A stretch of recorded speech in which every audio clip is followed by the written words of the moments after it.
Gonsalan Sri Dewi yang merupakan mahasiswi Fakultas Kedokteran Hewan Universitas Udayana semester 3 dari kelas D dengan NIM 190911090 yang kali ini akan menjelaskan mata kuliah bakteriologi dan mikologi yang diampu oleh salah satu dosen kita yang merupakan Dekan Fakultas Kedokteran Hewan Universitas Udayana, yaitu Dr. Hewan Inung Kartabatum MSI. Kali ini saya akan membahas topik 3, yaitu media pertumbuhan bakteri dan jamur. Nah, pengertian dari media pertumbuhan mikroorganisme merupakan suatu bahan yang terdiri atas campuran nutrisi atau nutrien yang digunakan untuk bakteri untuk tumbuh dan berkembang biak dengan tujuan yaitu untuk menumbuhkan, memperbanyak, mengisolasi, sedang mengintensifikasi bakteri. Ada komposisi pertumbuhan yang terdiri atas 6 poin penting, yaitu yang pertama ada pH atau tingkat keasaman.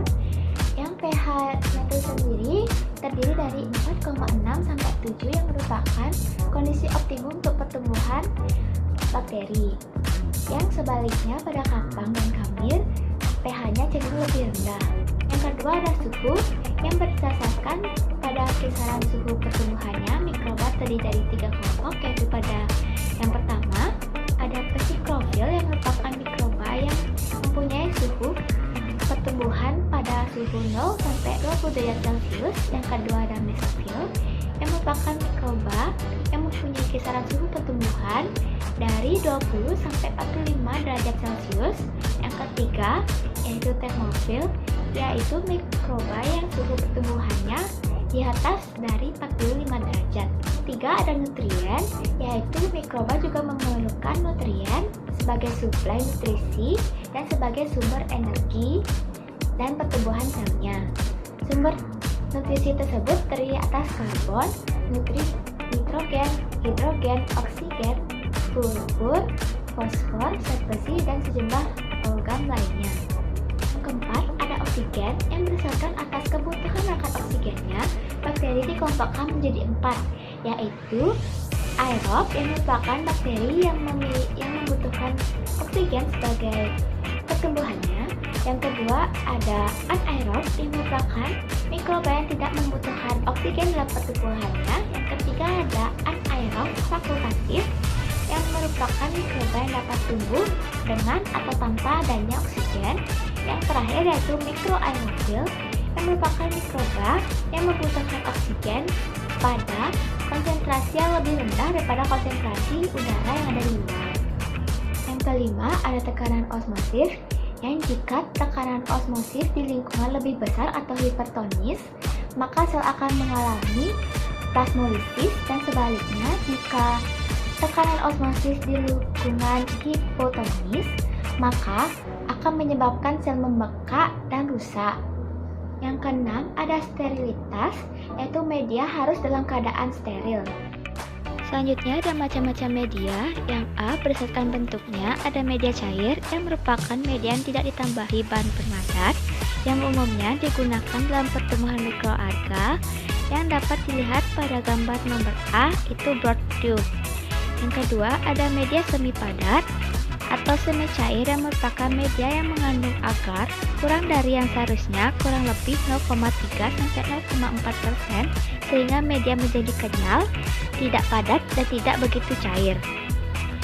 Yang dapat dilihat pada agar tube dan agar split, yaitu pada gambar nomor D. Yang terakhir ada media padat yang merupakan media yang mengandung banyak agar atau zat pemadat yang kurang lebih 15% agar sehingga media menjadi padat, dan media ini berdasarkan wadahnya dibedakan menjadi media tegak, media miring, dan media lempeng yang pada gambar terlihat pada nomor E yaitu agar plate dan nomor C yaitu agar slate. Nomor B yaitu berdasarkan komposisi atau susunannya. Media dapat dibagi menjadi 3, yaitu media alami atau non-sintesis yang merupakan media yang disusun dari bahan-bahan alami yang komposisinya tidak dapat diketahui secara pasti dan biasanya langsung diekstrak dari bahan dasarnya. Yang kedua ada media semi-sintesis yang merupakan media yang disusun dari bahan-bahan alami dan bahan-bahan sintesis. Yang terakhir yaitu ada media sintesis, yaitu media yang disusun dari senyawa kimia jenis maupun takarannya diketahui secara pasti. Yang C, berdasarkan fungsinya, media dibedakan menjadi 6, yaitu yang pertama ada media umum, yaitu pada media ini mengandung bahan-bahan yang bertujuan untuk menstimulasi pertumbuhan mikroba secara umum. Sebagai contohnya pada gambar A yaitu nutrien agar dan pada gambar B yaitu blood agar. Dan kedua yaitu media diferensial, yang media ini digunakan untuk membedakan bakteri satu dengan bakteri yang lainnya.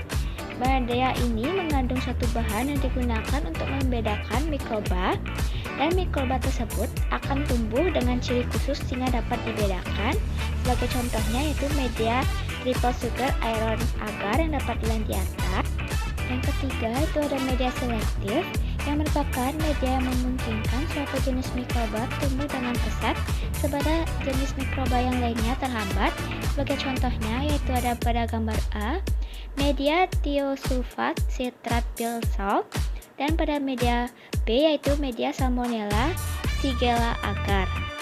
Pada nomor 4 ada media uji atau identifikasi, yang merupakan media yang digunakan untuk mengidentifikasi mikroba. Sebagai contohnya yaitu Muller Hinton agar yang dapat dilihat di atas. Nomor 5 ada media diperkaya atau media enhancement, yang merupakan media yang dirancang untuk mendukung pertumbuhan mikroorganisme. Media tersebut memiliki konstituen nutrisi yang mendukung pertumbuhan mikroba tertentu. Contohnya ada kaldu selenit atau kaldu sitasionat untuk memisahkan bakteri Salmonella typhosa dari tinja. Yang keenam ada media perhitungan jumlah mikroba, yaitu media spesifik yang digunakan untuk menghitung jumlah mikroba dalam suatu bahan. Misalnya medium untuk menghitung jumlah bakteri E. coli air sumur. Oke, segitu dulu video Lala kali ini. Semoga bermanfaat. Terima kasih.